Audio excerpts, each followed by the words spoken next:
Masa demokrasi terpimpin.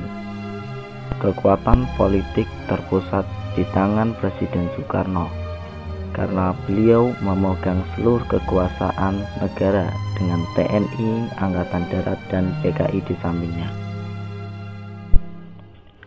Presiden Soekarno berusaha menekan pengaruh TNI Angkatan Darat karena pengaruhnya semakin kuat, terutama Nasution. Dengan taktik, Soekarno berusaha mendapatkan dukungan partai-partai politik yang berpusat di Jawa, terutama PKI.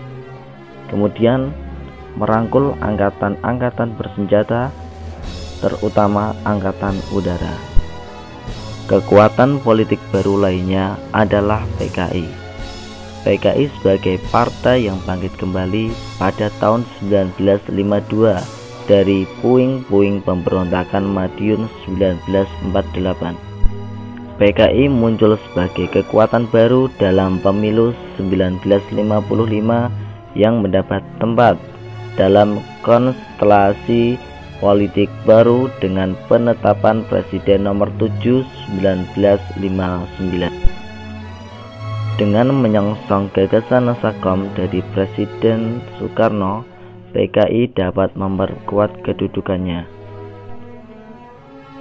Sejak saat itu, PKI berusaha mendapat citra positif dari Presiden Soekarno, yang kemudian mereka menerapkan strategi menempel pada Soekarno. PKI berusaha memperoleh citra sebagai Pancasialis dan pendukung kebijakan-kebijakan Presiden Soekarno secara sistematis sehingga menguntungkan. Menurut ungkapan D.N. Aidit, pemimpin PKI melaksanakan manipul secara konsekuen adalah sama halnya dengan melakukan program PKI. PKI pun melakukan berbagai upaya untuk memperoleh dukungan politik dari masyarakat, seperti slogan yang disampaikan oleh pemimpin PKI yang berbunyi "Siapa setuju Nasakom harus setuju Pancasila".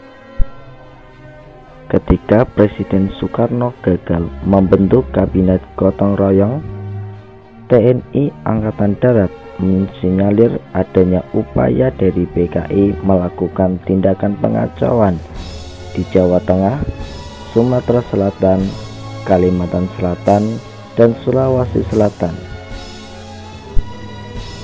TNI mengambil tindakan terhadap PKI dengan melarang terbitnya Harian Rakyat, dikeluarkan perintah penangkapan Aidit, kemudian membekukan kegiatan-kegiatan PKI di daerah. Namun tindakan ini tidak disetujui oleh Presiden Soekarno.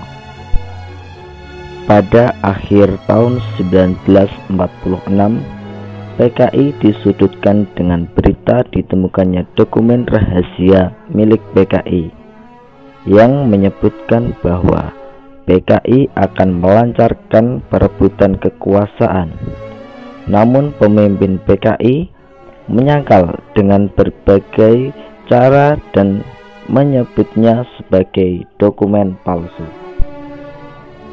PKI dapat memutarbalikkan keadaan sehingga PKI mendapat kedudukan semakin kuat, kemudian melakukan aksi coret-coret, pidato, dan petisi, kemudian mengganti pembantu-pembantu presiden yang tidak mampu merealisasikan program pemerintah dan mendesak supaya dibentuk kabinet gotong royong berporoskan Nasakom. PKI juga melakukan berbagai upaya terhadap TNI Angkatan Darat dalam rangka mematahkan pembinaan teritorial yang sudah dilakukan oleh TNI Angkatan Darat. Aksi ini dilakukan melalui radio, pers, dan poster yang menggambarkan setan desa yang harus dibunuh dan dibasmi dengan tujuan politik, menguasai desa untuk mengepung kota.